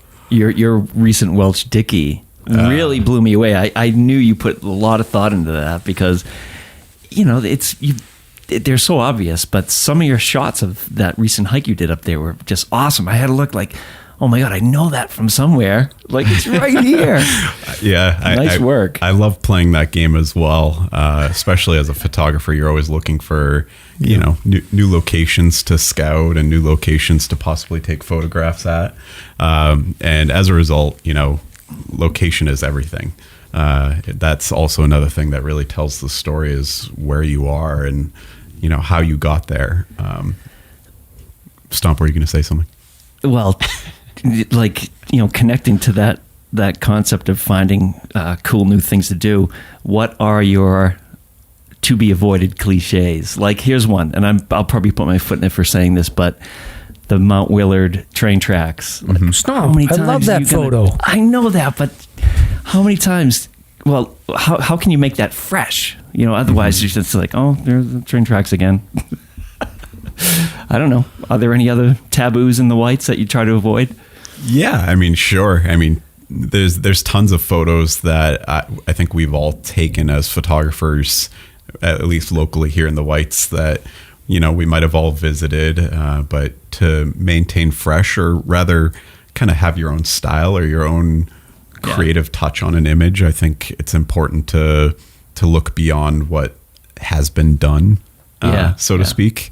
And that's something, I don't tend to do a lot of the, I guess, just drive around, take pictures kind of photography. So a lot of what I do, I try to just look for what appeals to me on trail. And that could turn out to be something that's already been taken a picture of, I'm sure. Yeah. I have no doubt. You hike up in the Prezzies, and I think we've all taken a picture of, the Lakes of the Clouds hut or the observatory. So there's some amount of redundancy bound to be happening. But the whites are also unique in so many ways, and one of them is conditions. And I think that in itself is a huge way to focus your photography, is just looking at the conditions that occur every single day. Yeah.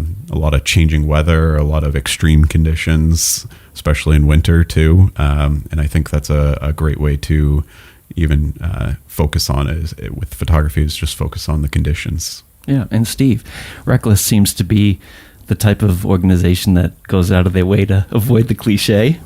Would you say that? Philip, who does most of our marketing and photography, he's great. Well, even with your brews. Oh, totally. Say. Yeah, that as well. But if I could weigh in real fast on the photo cliches, I'd like to see an end to the artist bluff photos. all over social media. I see, people like, oh, I'm a hiker. Oh yeah. Photo from artist bluff. So accessible. You know what the best photo in the white? So I'm going to give the listeners. So I give the listeners the best photo in the whites. All right. So you could be you could be Stomp and still take a good photo of this area. So, and I think you guys are going to agree with me. So if you want to get the best photo in the whites, in my opinion, obviously you got to wait for a decent day, but if you get a nice bluebird day, the one photo that I recommend everybody gets is on Mount Adams. Go hike Mount Adams, take airline, whatever you want to do. Go down Star Lake Trail, and then when you get to, you get down to the junction where Star Lake is, and it looks out over into that perfect sort of pyramid of Madison. That's the photo right there. Is you get the Star Lake, and then you get that perfect pyramid photo of Mount Madison. And in my opinion, that's probably the coolest photo that you can take in the whites. In your opinion. Stomp, that was what you were supposed to say, Mike. You're 100% right. That's beautiful. That's wicked funny. My favorite is actually not trail related, but coming down Cog Base Camp Road towards Mount Washington. That blows me away every single time I see that. So you take a left at Fabian's and drive down. It's like right there. Like, holy moly. It's quite overwhelming. In fact, I've been there on it's Base Station Road. Right. And you just kind of drive up a little bit of that hill and you just see it. And that whole drive actually down Base Station Road is just stunning. I mean, you get little pockets of seeing, Eisenhower and Jefferson, and it's just stunning. Amazing. Moose if you're lucky. I've seen plenty of moose down that road. Yeah. So Corey, what upcoming projects do you have? What do you got coming up?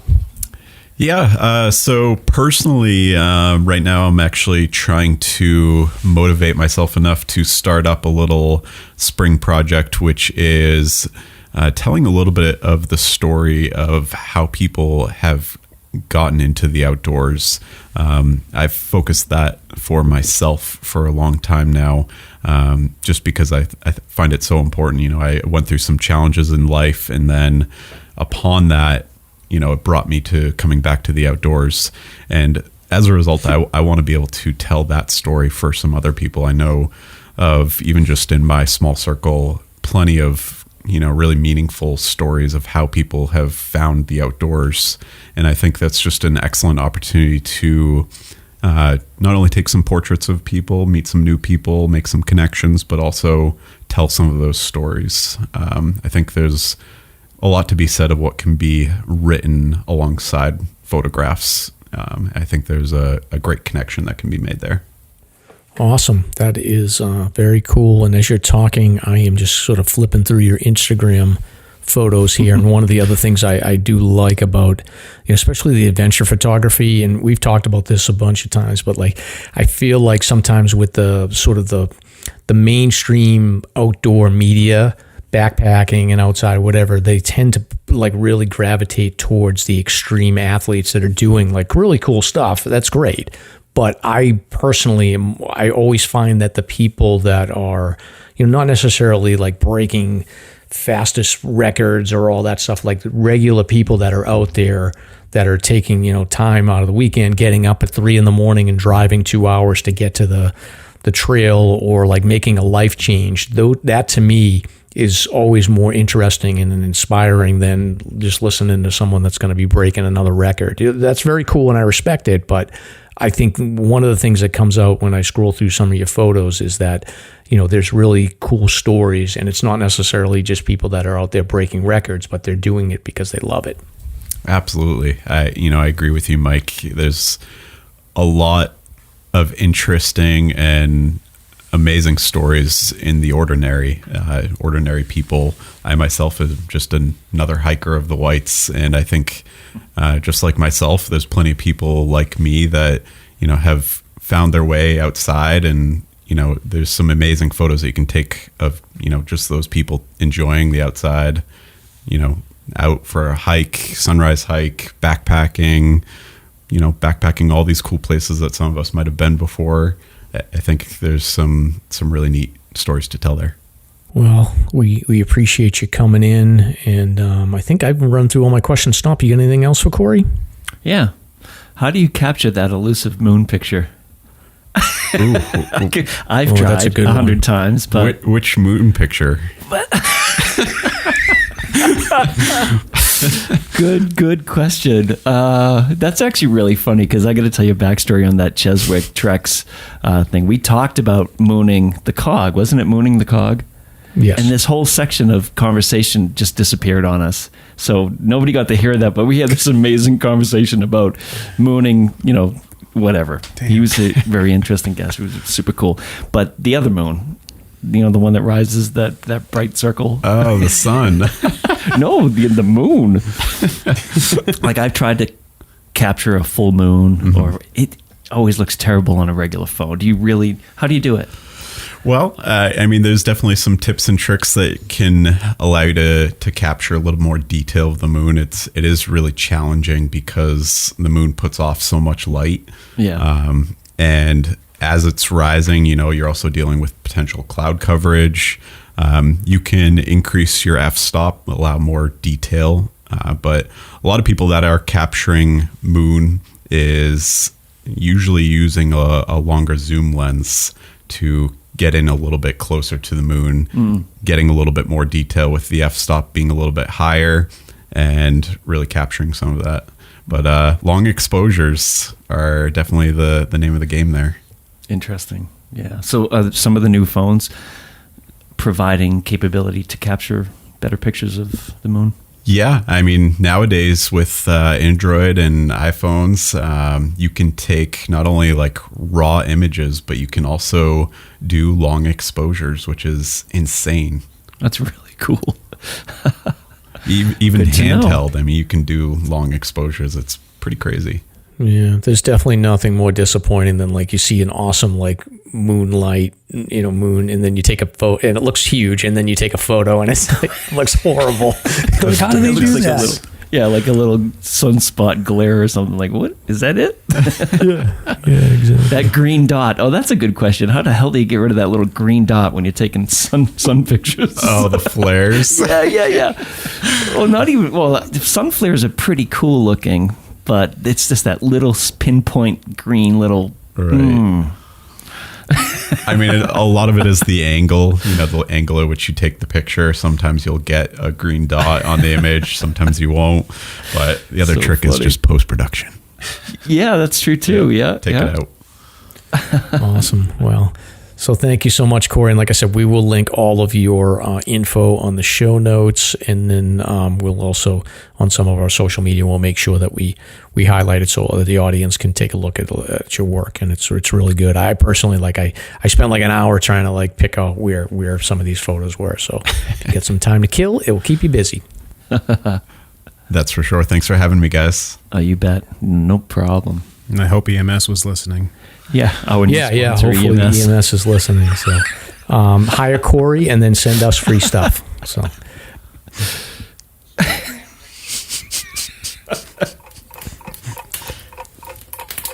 Let's dive into some White Mountains history, shall we?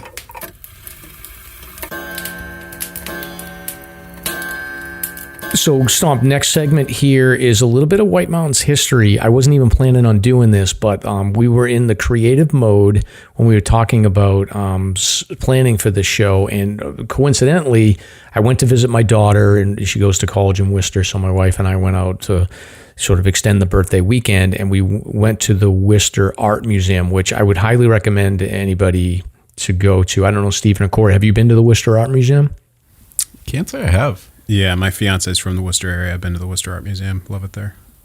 Yeah. I would highly recommend it. It's really cool there. So I went, and, I'm not a big, I think I've gone to I've gone to a couple of art museums over the years, but I'm definitely not a big participant. So we went through, and it's got a bunch of different rooms, and you go in, and I think the first couple of rooms were tied to some Japanese art, and there was some ancient Aztec art in there, which was cool, but I was less interested. Then I started going through these rooms where there was some early 1600s artists from Denmark and the Netherlands, which was kind of interesting. And then I moved into another section that was more like 1700s and 1800s, and it was portrait art. So I think a lot of the like sort of rich people of the day, they would commission artists to do paintings. And I'm always thinking in terms of like, okay, if these folks are like early pioneers, is there any connection to the White Mountains that can be made? So I'm kind of looking through, and I look through probably dozens of, you know, the portraits are, you know, from the 1700s, 1800s, and then they have like the little placards to sort of give the information behind them. And like, there's nothing there. I'm like looking, and I'm like, there's got to be like some connection to the White Mountains. And sure enough, I'll post a picture of the portrait, but I come walking up on a portrait of these two young twins. They were probably about 7 or 8 years old, Sarah and Ann Hayden. And they were, I forget the name of the artist that drew them, but like they were from a rich family. Obviously, the family had enough money to pay an artist to draw a portrait of Sarah and Ann Hayden. And I think the portrait was drawn in 1795. And the details on the portrait were talking about how, you know, it was twins Sarah and Ann Hayden, and then there was sort of this mention to say like the portrait was drawn in the UK, and then the one of the sisters, Ann Hayden, they had indicated that she had eventually grown up and married a gentleman by the name of Kurt Boot, and it was spelled the same way as boot spur. So I was like, well, that's interesting. And they said that she sort of came over to the U.S. When she got older. So I was like, that's got to be a connection. So I like immediately go on my phone and I'm like, Kirk Boot. And there was no connection to boot spur, but it turns out I started doing some research after I got back, and it turns out that Ann Hayden had married Kirk Boot. Kirk Boot Sr. had moved into Massachusetts, and he was one of the original founders of Lowell. So he was like one of these mill guys that like started Lowell, Massachusetts. And turns out that Kirk Sr. had 6 or 8 kids. One of them was Kirk Jr., who Ann Hayden married. Kirk Jr. had a brother. The brother's name was Francis Boot. Francis Boot was who Boot Spur is named after. So I thought that was pretty interesting. The way that Francis Boot was named after the Boot Spur is that he was a participant in the Bigelow Expedition in 1816. So the Boot family, obviously the father moved over from the UK. The son ended up meeting Ann Hayden. They got married, had their own family. The brother was Francis Boot. He was like a botanist and a doctor that was educated at Harvard. He connected with this Bigelow guy, and they both went up to the White Mountains. So Francis Boot actually, in the summer of 1816, this guy, he went to Wachusett, then he went to Monadnock, then he made his way up to Moosilauke. Then he connected with Bigelow. Bigelow was on his way up with 4 or 5 other guys. They were doing like a sort of a scientific expedition to get all of the botany. They basically categorized all of the plants in the White Mountains. And over the course of the expedition, they climbed Chicora.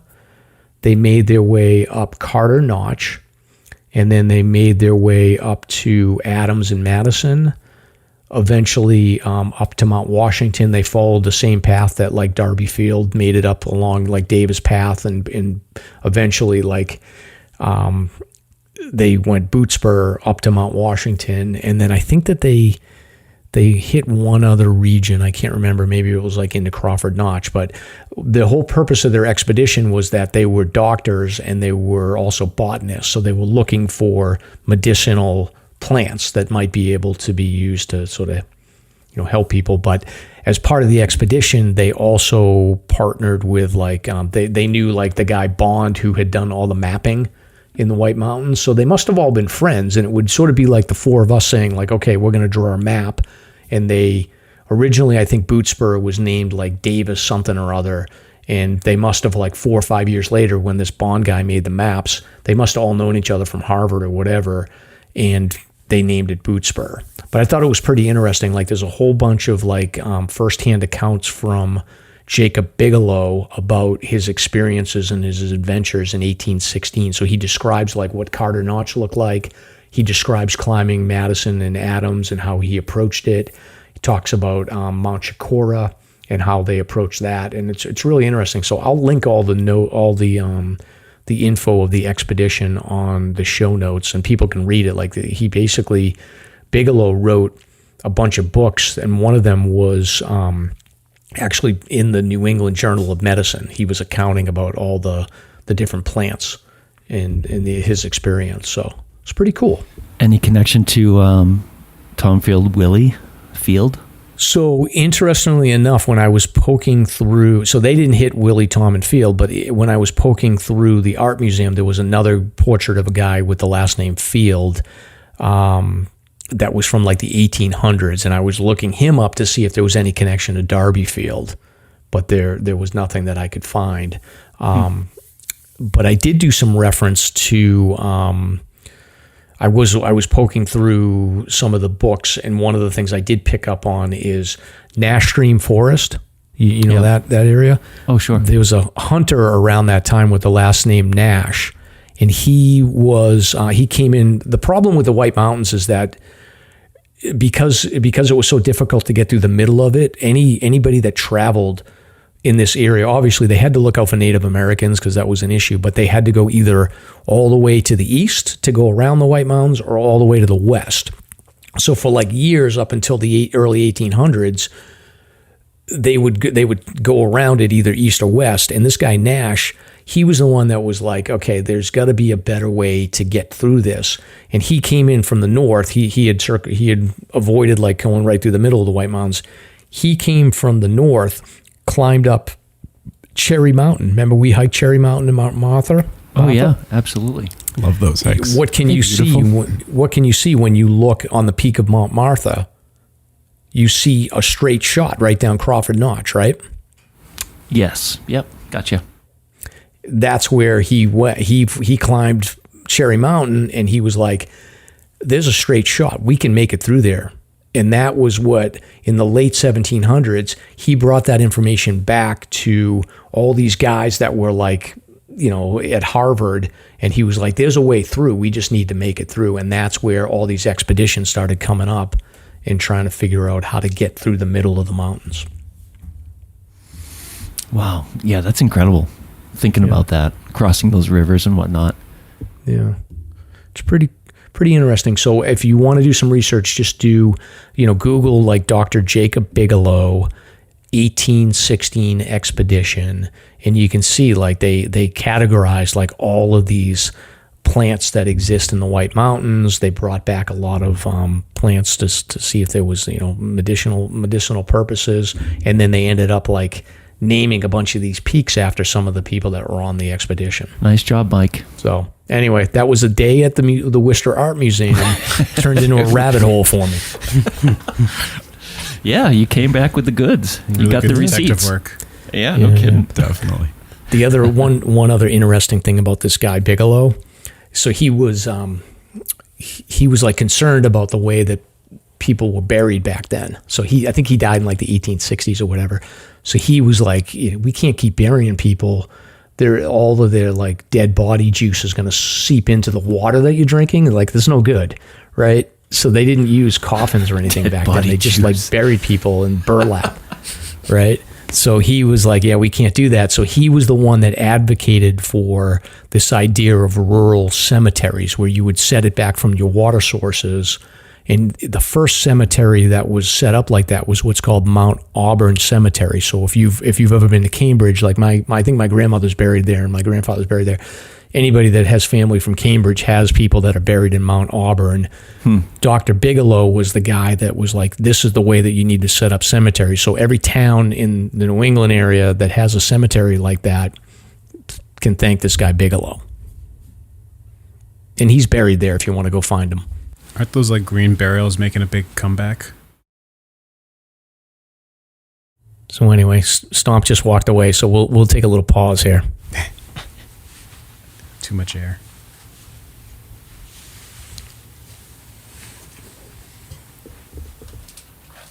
What are you doing, Stomp? I was on a roll. Does he walk away from you often? You guys waiting for me? Well, here's the deal. It was getting cold, so I turned the heat on. Okay. And then it was getting incredibly hot because I'm right in front of the damn thing. Okay. So I had to shut it off. All right. I'm back. I finished my segment. What if I vaporized? You're gonna have to edit that. You're gonna have to edit that dead air. I might not, just for the humor of it. Put like a secondhand sound. Yeah. Anyway, but that's everything that you ever want to know about the Bigelow and Boot expedition. Love it. Thank you, Mike. That was really good.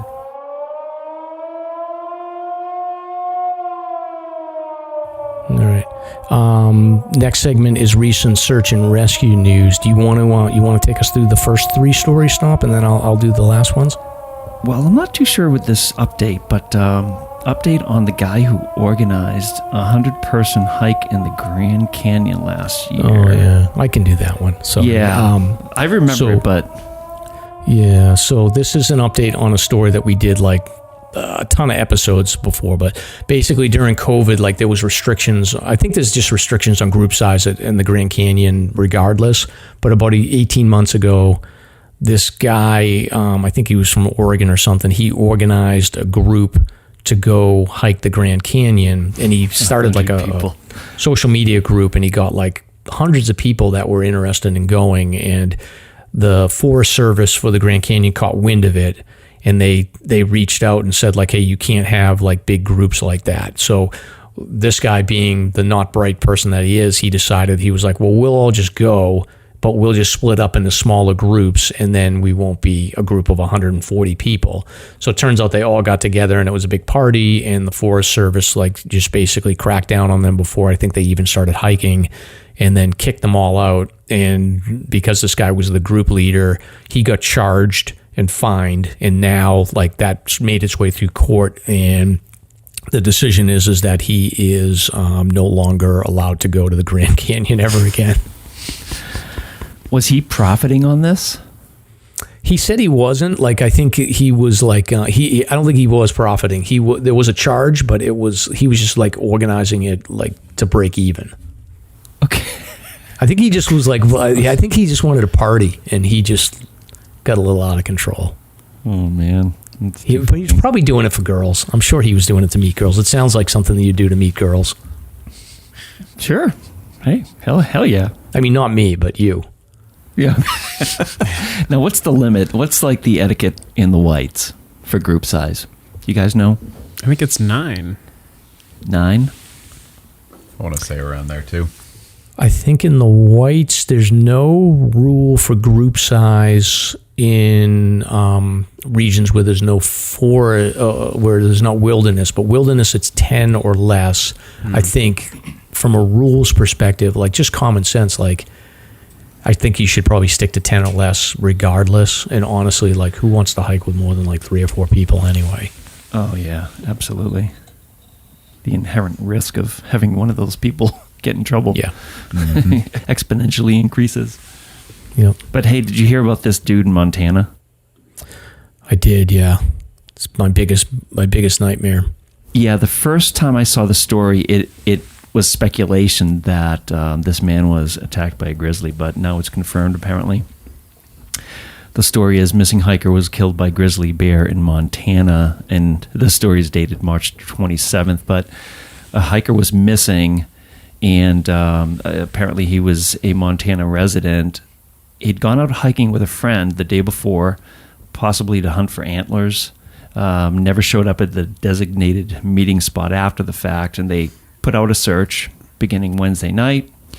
Teams on the ground, helicopters, were putting their efforts on 6 Mile Creek, which I'm not familiar with, but it's north of Yellowstone National Park, apparently. They split up sometime that evening. When the other man returned to their vehicle and his friend wasn't there, he called us and we began searching. Long story short, they determined that he was attacked by a grizzly. Yeah. He had moved from his native Massachusetts more than 2 decades ago to Montana. Isn't that's a dream, huh? Oh, holy moly. If you're willing to risk the grizzlies, I guess. Interesting story. This sort of prompted a little brief discussion with Mike and I about, this is sort of fun if you want to do this. Type in hiker punches bear and see what pops up on Google. It's actually amazing. There's many stories of people punching bears in the nose because that is their most sensitive organ, apparently, because they have such incredible gift of scent. So if you can nail them in the nose, Mike, if this ever happens to you, you're good to go. I don't know. I guess, Corey and Steve, I'd be interested to get your perspective on this, but I've always sort of thought about, like, I honestly, when I hike solo a lot, and I actually think about, like, what am I going to do if a bear runs into me, if I run into a bear? And my thought has always been, like, if I ever got into a bear, like, obviously I'm going to say, hey, bear, and they're going to run away, hopefully. But if I ever got to the point where a bear was, like, sort of getting close to me, I always feel like, and again, I don't have bear spray with me, I'm not carrying it, but I feel like I was just going to throw food at them and hope that they're going to worry about they're going to go after the food and not me, right? It's probably a good strategy. Yeah, I guess. In the whites, at least, I find most bears to be pretty humanized, that kind of like dogs. I mean, you just look at them, they look at you, and then they wander off. Yeah. Yeah, the only time I would agree. The only time I've ever seen bear in the woods is they kick up a bunch of dirt and I can hear them because they turn to, run away. It's the only reason I notice them. Yeah. Yep. You catch a little glimpse as they run off. There are a couple around here, the ones that open our car doors. Oh my goodness, yeah. And then I think it's the same one that goes down to the Mad River Tavern and just dives into their dumpsters and whatnot, and they're very domestic. Mm-hmm. And of course you have people surrounding him trying to take pictures within 10 feet. Not good, but I'm not a boxer, but I hope that if I was ever toe-to-toe with a bear, I'd be brave enough to punch it. Yeah, if that's your last option, then heck yeah. So the next story is, I don't know what to make of this one, but the headline is hiker 25 found dead in Washington, believed to have been under the influence of mushrooms. Sort of sad. 25-year-old New Jersey woman was found dead last week after going hiking in Washington State. She got separated from a friend while hiking on Wallace Falls Trail in Gold Bar on March 18th. Initial attempts to find her were unsuccessful. Early that morning, Saturday morning, searchers returned to the location and did finally locate this young woman. So she was under the influence, and it appears to be accidental. Cause and matter of death will be determined. So I don't know. What do you guys think about that? Doing illicit drugs while you guys, you guys agree with that? Do you think that's a good idea? Stop. Have you done shrooms? Like hell no. I took shrooms in college one time, but I think that somebody might have just like given me Stop and Shop mushrooms and took my money because like nothing happened. So I don't really know. Like, no, you haven't shrooms. No. I mean, I will take like a Summit Brew Up or whatever, but I mean, as a kid, sure, but now that I'm older, just like it's just so damn risky. But no, not shrooms. I mean, what happens? I mean, are you hallucinating or? I don't know. Apparently, like this, it's not safe. So this lady died because of it. Not. So I think she's probably out just having a good time. I'm just not a fan of doing drugs. Period. Like I don't know. If you're gonna do it, just stay home. Don't go hiking. Mm-hmm. Yeah, exactly. Good call. Common sense. Absolutely. And here's one closer to home. You two are like, oh my God, thank God he didn't ask me if I do illicit drugs. These two, they're sweating back here. You can tell me if you want. Police searching wooded area in Lee. This is my most favorite area, the Berkshires, for a New York woman reported missing. So this is dated, actually, Berkshire Eagle updated 10 hours ago. So a large number of state and local police descended in the Lee area, which is north of the Berkshires and Tanglewood and all that. It's a beautiful area. A 42-year-old woman from Bethlehem, New York, was missing since Sunday, and they found her black Subaru at the trailhead, and about 25 to 30 responders from state police and canine units just descended on this 40-acre park, and let's see, shortly before 3 p.m., no updates at this time. I do not think that they have found this person. No. So, isn't this depressing? It is sad. It's sad. Sometimes I get depressed when we go over these stories, but hey, it's search and rescue. It's happening. It's out there. Mm-hmm.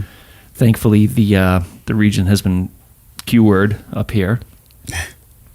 But so there's a person missing in the Berks. Yeah, hopefully they'll find them. I got to get out there soon, back to my my college stomping grounds, but I'm sure we'll keep an eye on that, and if we get any updates, we'll let you know. But Stomp, the next one here, I'll start reading these now. I'm back to... Sure, go for it. I got my voice back here, but this is a story about the Ukraine. So a doctor gets his daughter and grandson out of the Ukraine after hiking through mountains for hours. So I respect this. So apparently this lady had been studying ballet in Kiev, and met a guy, had a child. So the father is a Massachusetts guy. He was working to get his daughter and grandson out of the country before war broke out, but unfortunately, they just had a hard time getting people out. So she had been, I guess the daughter had been in the Ukraine for years, studying ballet. So she gave birth to her son at home during COVID-19. Kid doesn't have a birth certificate or a passport, so it doesn't have any of the documentation across the Ukrainian border. So apparently the daughter and her boyfriend, they're about 18 miles from Kiev and 300 miles from any border, and they didn't own a vehicle. So I guess I think if I'm reading this correctly, the father returned to the country after the war began and was trying to help them get out of the country, and I guess eventually they just figured out that they were going to have to hike their way out. So they planned a route through the mountains using maps, and they were able to cross the border, and I guess they got into Slovakia. So that's pretty cool. They just sort of the father's just I'm going to get them out and we're going to hike. So I don't know exactly how they got to the point where they could hike, but they must have driven somewhere and then eventually had to go through the mountains. Yeah, where there's a will. Yeah. That's like a father with a special set of skills right there. Oh, hell yeah. That's a great story. Definitely. Yeah, exactly. All right, the next one. Nevada woman was found dangling from a tree. They got her off the tree, and then she proceeded to vanish again. So this woman is a handful, 64 years old. She was apparently dangling from a tree on February 14th. I guess she has, and I don't know where this tree was, but they found her. The U.S. Park Rangers found her, and now she's missing in Bypass Bridge Park area near the Hoover Dam. So I guess she was traveling to the area. She's a photographer, Corey. So I don't know what your photography friends are up to, but she's dangling from a tree. Now she's missing. So they don't have information on where she is, but they are investigating at this time. No, when she was dangling, wasn't that on a cliff face? It looks like it. Okay. Yeah, I recall this one. Probably trying to get the shot. Yeah. I guess. Yeah, right. I guess it was the middle of the night. She said that her legs had quite a bit of trauma. So apparently she might have fell down some steep terrain. She was near what they call the Coughlin Ranch neighborhood, and they don't know exactly how she ended up clinging to the tree, but she was missing a shoe, and apparently they got her down from that one, and now she's proceeded to go missing again. And her name is Gail Stewart. So Gail, if you're listening, let us know what tree you're hanging from, and we'll hope for the best. Send Stomp. Yeah. Yeah, sure, I'll go. Yeah. The next one is hiker plunges 30 feet underground into an old water tank, Massachusetts cops say. So this is in Munson, which I think is in Western Mass. So I don't need to laugh. I'm only laughing because the assortment of stories this time around is really interesting. Yeah, it's crazy. But 32-year-old guy, he fell into the tank at 8 p.m. On March 21st. And emergency crews took about 3 hours to pull him out of there. They said the authorities believe the tank used to serve the Munson Development Center, and there's no other details there. So we can only speculate. So he must have been maybe bushwhacking and just fell over, walked on a wooden plank or something, and who knows? I don't know. Very interesting. I don't know. I mean, the photo from the news article, and I'll link the news article to the show notes, it looks almost like where Pennywise the clown grabbed that kid and pulled him under. Like, it looks exactly like that. It looks horrifying. It almost looks horizontal, though, to me. It almost looks like you have to work strange to get in there. So I don't know what this guy was up to. He might have been taking some shrooms, too. So, anyway. But this is, all right, so this is my former hometown, North Adams, Mass, the next one. So a woman hiking on the Cascade Falls Trail. I don't know where that is. But she was out hiking, and she ended up having to call 911 on her cell phone. She slipped and hurt herself around 1:30 on Friday. Northern Berkshire's EMS was dispatched, and the North Adams Fire Department, who the only time I ever interacted with the North Adams Fire Department was when we used to burn couches on our fraternity row back in college. I apologize to the North Adams Fire Department for that. But this lady had 2 dogs with her and a friend, so I guess they were working on getting the dogs out with the medics and firemen did their work. Do you guys do you deal with that at all, Stomple? Like, if you have somebody that's like injured and they've got a dog with them, like, do you guys take the dog? Well, somebody is generally there if they're with other people, or we'll just use one of the members to manage the dog. Got it. Yeah. But it's pretty rare that you would have like a solo hiker with a dog that gets injured and then you guys have to like figure out what to do with the dog. That has never happened on my watch. Yeah. Got it. But that's a good question. Yeah. Never thought of that. So we might have to start packing the old pack-a-paw harnesses. Yeah. Right. I mean, that's a unique situation because generally search and rescue will not manage the dog. So yeah. Fend for yourself. That's true. And you would assume that like the dog can at least, maybe at least if somebody was nice enough to say like, all right, I'll take the dog on the leash or whatever. But right. The chance of the human being injured and the dog being injured. Well, that's a different circumstance. Yeah. You would have to manage it. Sure. Yeah. Huh. All right. Next one is in Honolulu. This is my favorite one of the week. All right. I didn't read this one, so I'm doing it live here. So Honolulu firefighters rescue hiker from Mauna Loa Middle Ridge Trail. So 31-year-old man on the Mauna Loa Ridge Trail claimed he was too tired to continue. So the hiker had reportedly been hiking about 6 hours and became exhausted. It gets better. Keep on reading. Okay. He was uninjured and did not require medical attention, but could not make his way out from the trail.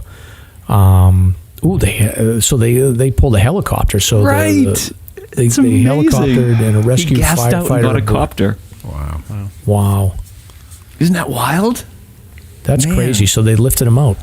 Yeah, they sure did. As opposed to just letting him sit there for 12 hours and hydrate and everything else. That's the dream for most of the people who call 911. Exactly. Jeez, New Hampshire's mean. We would never use a helicopter for that. Yeah, I find that amazing. I mean, seriously, up here, they would have to wait. A subject would just have to wait, and you'd walk when you're able, even if it's tomorrow morning. Huh. I find that amazing. Well, okay. I wonder what Honolulu's policy is for charging. That's a good question. Yeah, we'll have to follow up on that one. Who knows? Yeah, and Stomp, the last one I have here is you had sent this over to me, or actually I think one of our listeners had sent this to us like yesterday. There's an active search and rescue operation underway for a man that was hiking on Pikes Peak. I've heard about this. Corey, have you been out there when you were in Colorado? Have you been to Pikes Peak? Pikes Peak I drove up, but I haven't hiked it. Okay, yeah. So this guy, he's 26, and he was hiking for his birthday, and nobody's heard from him. So I guess he was hiking Monday night. So we're recording on Wednesday. So he was going to be taking. His sister said he left plans, and I guess I don't really know the area that well, but he was going to be taking the Pikes Peak Cog Railroad down the mountain once he finished his hike. So another cog. Yeah, and he didn't reach the cog in time, so that's unfortunate. So they're looking for this guy. So it's an active search and rescue right now, so hopefully they'll find him. They're focusing their search at or above tree line near Bar Trail. So that's scary. Like, maybe he just wasn't physically fit enough to go down. Who knows what's going on there, but hopefully they find him. So we'll keep an update. We'll keep an eye on that one and see if we get any updates. Yeah. And just words of advice for people if you're coming up over the next few weeks, which you probably will be. Just remember that there's some serious ice hiding under the mud and the leaves and everything else. So bring your spikes. Just watch your footing. We do not want to see you in a search and rescue sense. Yeah, and you really got to be prepared for everything this time of the year. Like when I was in the Belknaps, like the monorails were there, but it wasn't bad. Like I didn't have to worry about them being too soft and snowshoes. But like the farther north you go, you're going to have to bring snowshoes. If it's a warm day, you're going to sink through. So you just got to be prepared for everything. Yeah, absolutely. Yeah. Fun stuff. Yeah, good time. So Stephen, Corey, thank you for joining us. Thank you for having me. Great time. Pleasure as always. Yeah. Awesome. Have a great wedding and time of your life, kid. Thank you so much. Yeah, and all the best to you, Corey. Thank you. Yeah, and we'll send the EMS your way once I work out the details. I actually did a photo shoot with them a couple of years back. Oh, okay. I missed opportunity, though. I should have sent them your way. Oh, that's funny. Put in a good word for us. So, but thank you so much. And like I said, I will link all of your info in the show notes. And then if you are hungry, go to Reklis and Stomp. I guess that's it. Anything else? Yeah. No, that was a fun time. Until next week. Hungry or thirsty, I meant. Hungry or thirsty, of course. Yeah, I was going to correct you, but I was like, no, just let it slide. So, yeah, we'll see you next week. Thank you for listening. If you enjoyed the show, you can subscribe on Apple Podcasts, Spotify, Podbean, YouTube, or wherever you listen to podcasts. If you want to learn more about the topics covered in today's show, please check out the show notes and safety information at SLASRpodcast.com. That's SLASR podcast.com. You can also follow the show on Facebook and Instagram. We hope you'll join us next week for another great show. Until then, on behalf of Mike and Stomp, get out there and crush some mega peaks. Now covered in scratches, blisters, and bug bites, Chris Staff wanted to complete his most challenging day hike ever. Fish and Game officers say the hiker from Florida activated an emergency beacon yesterday morning. He was hiking along the Appalachian Trail when the weather started to get worse. Officials say the snow was piled up to 3 feet in some spots, and there was a wind chill of -1 degree. And there's 3 words that describe this race. Do we all know what they are? Only one hill! Here's Lieutenant James Neeland of New Hampshire Fish and Game. Lieutenant, thanks for being with us today. Thanks for having me.